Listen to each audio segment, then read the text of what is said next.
welcome back to the EdTech podcast. To any old listeners, new listeners, or anyone else who's ended up here by mistake, do stick around. You might like it. First up, I'm humbled to announce that ISC Research has found the EdTech podcast to be one of the most influential organisations of 2021 in the international education space.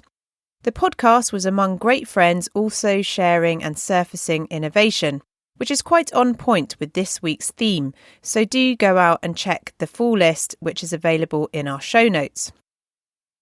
A huge thank you also to anyone who has popped us a rate and review, which I've finally had a chance to look up any new additions. So those include things like great podcast for educators, nothing like a good dose of EdTech to get your mind working, impact your students and start here. Or this one, great show, I download every week. Or finally, empowering, insightful and actionable. Whether you're well established as someone innovating in the education space or just getting started identifying the impact you want to bring to the world through your organisation, this is a must-listen podcast for you. Sophie does an incredible job leading conversations that cover a huge range of topics related to the ins and outs of navigating an ever-changing EdTech landscape from leaders who've actually experienced success themselves. Highly recommended listening and subscribing. So thank you again to anyone who's contributed there, and we'd love it if you're listening in and you'd like to drop us a rate and review, which we'll also read out on the show. And this can help others to find the podcast, so thank you in advance. What else? A couple of series announcements. I'm working with Bet on some future episodes of the EdTech podcast, which will be kicking off this March at Bet 2022. And this series will have a particular attention to skills.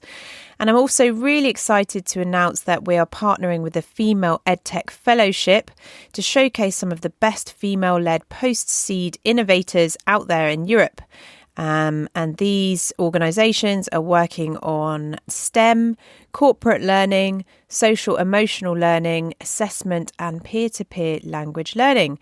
So do watch this space. I can't wait to bring that to your ear holes. And a quick update on Work Trip. So anyone who's been listening in before, you may have heard in my past episode that I'm founding a new startup called Work Trip. And Work Trip is in the concept and validation stage. So we are very much looking for startups to pilot our concept this year. So if that's you, here's the blurb. Listen up. Work Trip is a new venture looking to humanise hybrid work and retain your best talent. Have you just received investment and onboarded lots of new team remotely? Wondering how to effectively cascade your company communications and culture, develop cross-team connections, and design hack your business problems effectively? Imagine bringing your team together in a unique, natural environment to create memorable shared experiences led by the very best leadership coaches.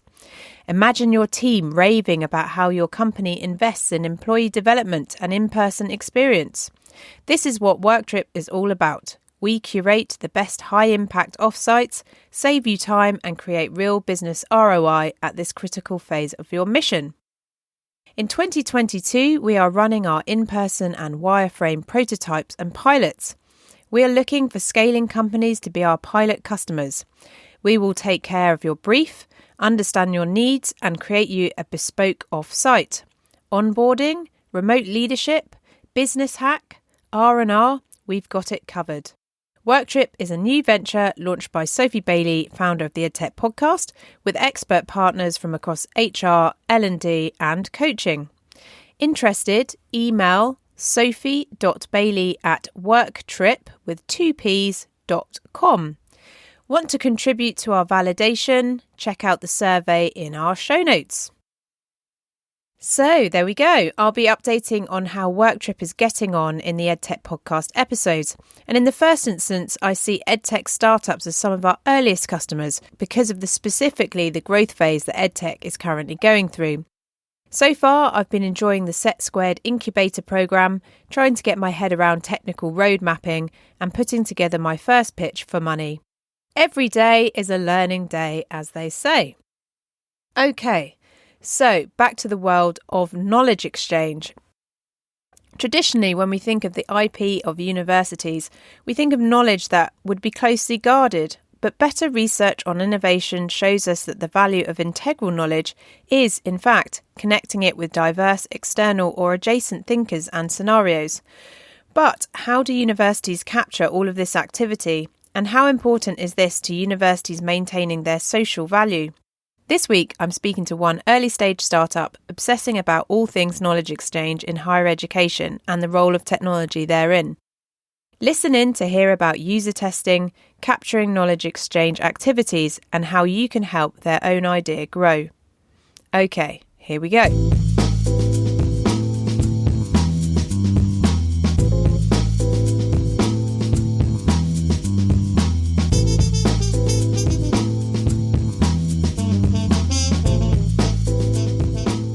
I'm very excited. I have Emily, let me see if I can pronounce this correctly, Devonald? No? Yeah, correct. Devonald, you did it really well. Yeah. Where's that name from? I think it's a Welsh name, actually. It's quite a rare one. My granny was Welsh, so I'm down with that. I love that. So I'm here with Emily Devonald, who's the co-founder of Kevri. So welcome, Emily. Thank you for having me, Sophie. So I've got here that you have been an international education journalist and also produced content campaigns for over 60 universities. So yes, perhaps we should start right there. Tell me a little bit about your background. I saw also you had some interesting experiences in Malaysia before you kicked off Kevri. Is that right? That's correct, yes. I actually started my career off at Bristol, funnily enough, for a content company called Hybrid. And they have an education sort of media site called Study International. And that's where I was hired as sort of an intern journalist.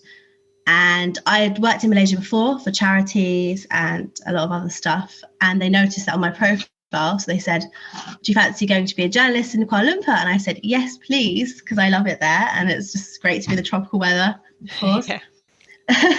And then I literally just did 3 to 4 years of higher education journalism out there. I wrote content for about, over 60 universities, I'd say, from Australia to Singapore to the UK. And I really got a great feel of sort of the university culture and what they wanted to speak about really in the content. It was a really good experience out there. Well, I love that because, I think once I left sixth form on the Isle of Wight, I spent about 7 months in Malaysia, mostly in Sarawak and Sabah, and then travelled a little bit through Kuala Lumpur. But I think that the word that I remember learning is sedap, which is delicious. So I say that all the time. I say that word all the time. Yeah. Brilliant. So obviously we're here to talk a little bit about Kevri, and just in terms of background, I think we met at like a female entrepreneurship event down in Falmouth, which was a really jubilant experience because it was just off the back of lockdown easing and just all these great minds being able to meet again. But yeah, for the sakes of our listeners, could you tell us what the big idea is behind Kevri? Yes, indeed. So the word itself actually translates to contribute in the Cornish language. So we kind of wanted to create sort of a culture of contribution among universities. We started to look at corporate social responsibility and how that can be translated into the higher education sector. So academic social responsibility. And it organically sort of fed into knowledge exchange and the knowledge exchange framework, which basically rewards universities for their community and their business engagement activities. So our company is basically an emerging digital startup which supports universities and their academics to capture and showcase these community and business engagements, because a lot of universities sometimes don't have the time or don't have the resources to collate all that data into one place. So we've just sort of trying to centralise all that data and make it easier for academics and their staff to showcase and capture that knowledge exchange data. So when you say knowledge exchange data, what would that look like? So that could be anything from conferences to graduate startups to, academics going out in the business field or into the community and doing amazing work. But the problem is it's not always recorded. So you could have a really cool lecturer going out and doing a sustainability project with a company down the road. And that would be knowledge exchange because they're coming out of a university environment and they're exchanging that knowledge with a third party partner. So the term itself is quite a hard one to grasp. A lot of people don't really get it. They're doing it already, but they don't really understand it. So it's basically, activities that happen with third party partners. And to get sort of validation from the UK government's knowledge exchange framework, they often have to generate income. But knowledge exchange is literally everywhere. So there's a lot, even this is knowledge exchange right now between you and I. Yeah, well, I remember putting at the end of my last podcast, I was excited about this because, I'm really passionate about that idea of sharing ideas. And I think we've come a long way, generally speaking, in terms of higher education and understanding the importance of outreach and going beyond the sort of ivory towers that were perhaps a little bit more typical previously. And now, you have far more. Then we kind of swung completely to sort of rock star academics. And now I think people are just comfortable with the idea that actually there's amazing knowledge to be shared. And, going about sometimes mainstream channels to do that is not a devaluing of the university experience or the knowledge. It's actually just part of the role. If I understand correctly with ref and referencing, there's quite a established understanding of how references and citation leads to funding. Is the same true of knowledge exchange and funding? How does that work? I think knowledge exchange is a bit more, you see it, it's more visual, it's more, I need to see that happening. How did it happen? How many people attended that event, for instance? It's not so much about the citations or the recording of that data, it's more about, who attended, who did you engage with? Did you get the university's name out there? Did you generate partnerships, a long-term partnership with the university? So it's more about establishing those partnerships with the community and the local businesses and maintaining those because they're so essential to universities and their surrounding communities. Like a university has just got so much knowledge, it's like a hub of innovation, isn't it? And everything. So it's just how can they get that out there? And with Kevri, is part of what you're doing creating a metric that captures the value of each of those exchanges? Yes. So right now we're building sort of the algorithms for the back end of what would be a centralized system that could be very smart and present this data in a smarter way to the frameworks and to the submissions and to the knowledge exchange practitioners to assess and establish, okay, we've got some great knowledge exchange happening in this department. How can I optimize that? What metrics should I ask for next time? What should I look out for? And I think something we've also found is that the term impact is just so, I don't know, it could be anything, can't it really impact? You can't really define it. A lot of things are fiscal. And I was just thinking, that there may be quite a lag between the knowledge exchange event and then actually, it's interesting with podcasts, right? Because over time you get these amazing feedback mechanisms with podcasts, but through listeners connecting with guests but that may happen over months. So that's quite an interesting one as well. Capturing the benefit, but maybe over a longer time. Yeah, exactly. Podcasts are great. I think that's a great knowledge exchange because it's always going to be there. It's always going to be on the internet. But another thing that I'm quite interested in at the moment is the metaverse, obviously, because everyone's jumping on that. And I'm really interested to sort of, long term of how knowledge will be exchanged there as well. So how is that happening? What will that look like? There's just so many possibilities, especially with NFT culture and decentralized organizations. There's just so much potential. But it's sort of just shifting that mindset, I think, because a lot of stuff is on spreadsheets. It's on word of mouth.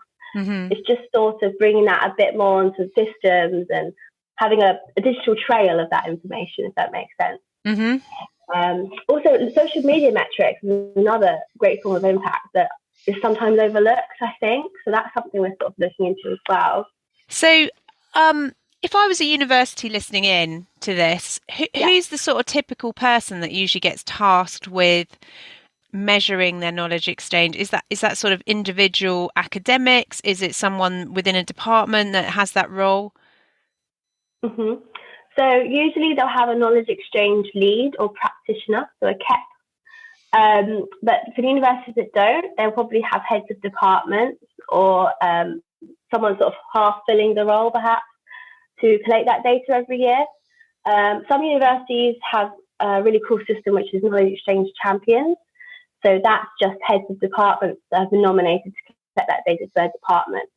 But usually we seek knowledge exchange leads with universities and CACs, we call them, practitioners. Yeah. And then ultimately, what will the university do with that aggregated data? Do they use that to sort of drive funding, or what's the kind of integral value of that once you've kind of sorted it and organised it for them?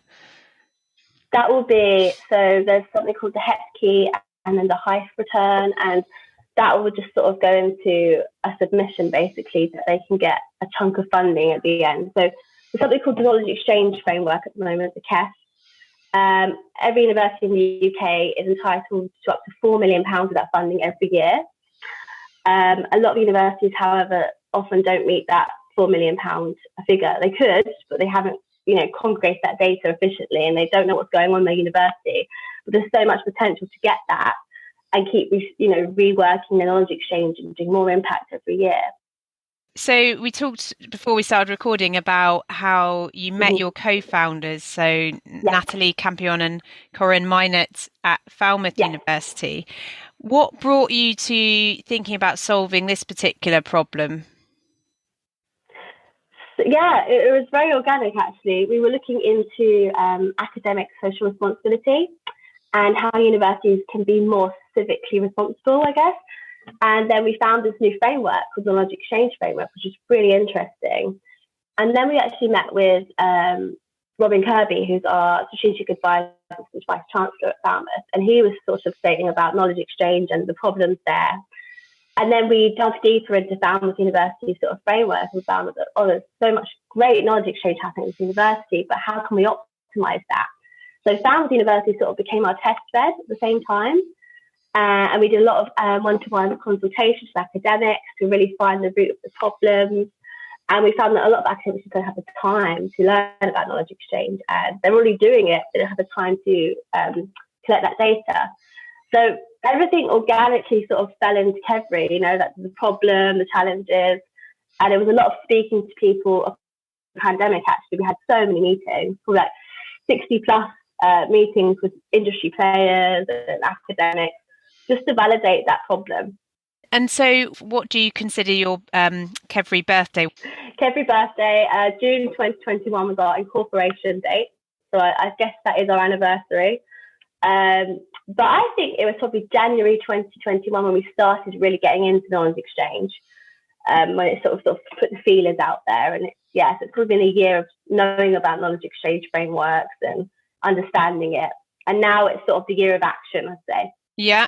No, it's really exciting. Where are you at now? Are you onboarding universities? What's your kind of main day-to-day look like? So actually at the moment, today as well, we have some beta tests with some unis. So we've got a cohort of universities. So we're sort of testing our product UI and our design and sort of seeing what works and what doesn't from a knowledge exchange practitioner's standpoint. And then next month, we're probably going to be working with academics to see what their pain points are and do some beta tests with them. And it's probably March we've got BET. So I'm really excited about that one. I used to go to BET as a journalist, and now we've got an exhibition coming up in March, which will be really fun. So it'd be very odd to be on the other side. I used to go to the BET Asia one, actually, in KL, I think it was. And it was just so interesting. There's so much innovation happening. You just can't keep up. You just don't know where to look, what to report about. But I loved it. I really loved it. So to be an exhibitor this year will be different. Yes, quite an exciting moment. Awesome. So if I think about the last 2 to 3 to 4 years, the two big hitters are the pandemic and Brexit. Yeah. Within a sort of UK and rest of world context. So yes. I can totally see with the challenges around knowledge exchange, say between the UK and Europe, continental Europe, where perhaps you had these research partnerships? Like, how is that affecting what you're doing, or is it at all? I think it's sort of pushing us to be more innovative for the UK. So I went to a recent, State of Relationship report. I think it was from NCUB, like a sort of meeting there. And they were saying during the pandemic, it was hard to maintain partnerships. It was really hard. It sort of took its toll. And it really, sort of pushes the UK to be more innovative, to, outreach more. So I think with us, with a support system for universities to showcase innovation and to make more innovative things, to do more innovative knowledge exchange, because I think there will be, other countries are just crazy, right, with their innovations. And the UK's got so much talent and so much prosperity and everything. It's trapped within these universities, which is trying to get it out, trying to showcase it more. So I think it really pushes us to get that innovation out post-Brexit, post-COVID. And do you find, you mentioned innovative other countries, other higher education landscapes. I'm just thinking about Australia, but it could be others. Yeah. Have you found that they've got initiatives in this space and they're kind of leading the way? Or yes, the US for sure is really big on knowledge exchange, but they call it knowledge transfer over there. So they're very big on that, and that's probably something we'd look into. Sort of a market that we want to approach in the near future, perhaps, is the US. But there are a lot of other countries, like Australia as well, that are showcasing knowledge exchange. Whereas the UK does do that, but there could be other ways of doing that could sort of optimize it. So I'm guessing if people are listening in, I'm guessing if universities are listening in, you want them to get in touch to either help validate and improve your iterations. What about partners or other players, investors? What else would you ideally love if you had like a kind of wish list of people that you'd like to kind of go, oh yeah, Kevri, we're on the podcast, what should I chat to them about? Yeah, oh gosh, good question. So for investment, we are gearing up to be investment ready. So any investment advice always appreciated at Kevri. We love talking to potential investors as well and updating them with our stuff. We have a board at the moment. We have board members that are really great. They sort of guide us through, sort of steering us through the process as well. But I think it's just right now is testing our product and validating that, and perhaps outreaching to other universities, perhaps in the US or Australia, that might be tuning into this podcast, or anywhere that would also be interested in a knowledge exchange startup, and sort of seeing where we head and how we can help them to optimize their K data. Want to be global in the end of it all, because knowledge exchange is global. It's not just a UK concept, but it's just finding out all those cross-cultural perspectives and how other cultures view knowledge exchange and how that data is collected. And tell me a little bit about your other co-founders and what their backgrounds are. So Natalie, she was a University of Northampton lecturer. She was actually a change maker of the year. She doesn't like me telling everyone that all the time, because I always name drop it. But she's a really innovative. Who gave her this title of change maker of the year? I think that was the University of Northampton. Okay, great. She's very big on social innovation. She's actually done a lot of knowledge exchange herself in the past. She's very driven. I love working alongside her. And Corinne as well is such a talented designer. Really thinks about the UI of products and takes into consideration, the user's needs and benefits. So they're both awesome co-founders. I couldn't wish for a better team, to be quite honest. Yeah. Okay, cool. So I've got a couple of questions here that I like to ask all the guests. So what's the biggest myth or foe in education or technology you would like to see corrected?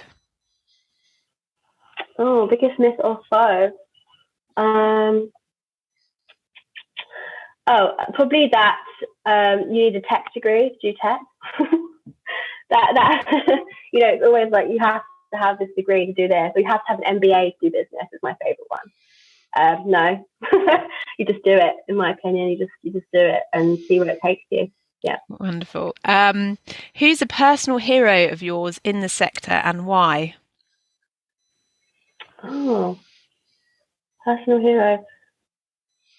I'd actually say my ex-editor, Jenna Ash, is a personal hero because she's the one that taught me how to write probably educational content and believed in my writing and sort of hired me as an education journalist. And from there, it stemmed into a higher education landscape. So I say my ex-editor, yeah, she's brilliant.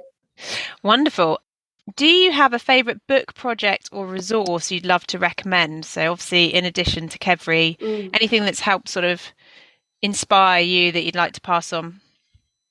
Yeah, so I've been doing the operating system marketing course by Justin Walsh, I think his name is. And he recommended Ghost, which is a really cool platform where you turn your audience into a business, basically. It's just, you can literally have everything in one place. You can look at your email marketing, you can look at your stats. I'm exploring it now, actually, as a chief marketing officer. Ghost is a really cool product. Oh, cool. I really want to get into that. Where were you born and what were the experiences who shape who you are? Oh, born in Huddersfield in Yorkshire, moved to Essex. So I'm an Essex girl at heart. Experiences, probably all my travelling. I went to Thailand, went to Morocco, went to South Africa, did all the travelling stuff. But I did a lot of charity work as well, which kind of grounded me as a person, I guess. The cliche goes, but it was brilliant. And don't you feel just like so lucky that you got to travel now? Yes. Yes, now the pandemic's hit. Oh my gosh. What's your biggest win and or failure in life that you have learnt from? Biggest win. I actually won a writing competition just two years ago to do a Bali retreat. I learned a lot from that. I met a lot of writers, and that was just a really big win for me because I didn't believe myself as a writer, and I won it out of a lot of people, which is great. That's amazing. And the biggest challenge was it? Sorry. Yeah, biggest challenge I think is self-doubt. I think it's overcoming that self-doubt and just believing in myself as a person, as a woman in tech, the classic, but it's just, overcoming things and doing it for real. I find with that one as well, it's hugely related to how tired I am. Yeah. Like when you're having a tired day, you're like, I can't do it. Then you're like, oh, I've had it. Now I feel like really good again. A bit of coffee, a bit of this, then you're all right. Yeah, it is. It's energy. What do you like to do outside of education and technology to keep energized? Oh, yoga. But I'm not doing a lot of that at the moment. Actually, I say at the moment, probably the last year I haven't done anything. I need to get back into yoga and be more fit, to be honest, because I'm really not fit at the moment. I'm just working a lot. I literally live on my laptop right now. So yoga is something I need to get back into. Yeah. I hope you get to do that. Okay, yeah. Cool. And then, so if people want to find out more about Kevri, where should they go? What are your social handles and that kind of thing if they want to connect? Yeah, perfect. So kevri.co is our website. If you go on LinkedIn as well, we use that a lot. So if you type in Kevri capital letters, you'll find us there. We do use Twitter, but not so much at the moment. But that's Kevri official at Twitter as well. But yeah, please do get in touch with us. And who have you got on your board as well? Any exciting names there? Yeah, we have got Stephen Partridge, who's a great one. He's knowledge exchange practitioner. I think he's just recently moved roles. We've got Robin Kirby, who was the Falmouth University Strategic Advisor to the Vice Chancellor. Adrian Scales, who's the investment manager at Launchpad, who's brilliant as well. And we are looking to sort of extend our board in the near future. So having a look out for future board members as well. Well, thank you so much. And I really enjoyed speaking to you, Emily. Good luck with all the testing. Thank you. And good luck to everything else. That's all for this week. Thanks again for everyone for listening in. And do feel free to rate and review wherever you do listen. We'll be back soon with more episodes on corporate learning, school-age STEM, and everything in between. And if you're listening in and want to find out more about WorkTrip, the email again is sophie.bailey@worktrip.com. Have a great week. Bye.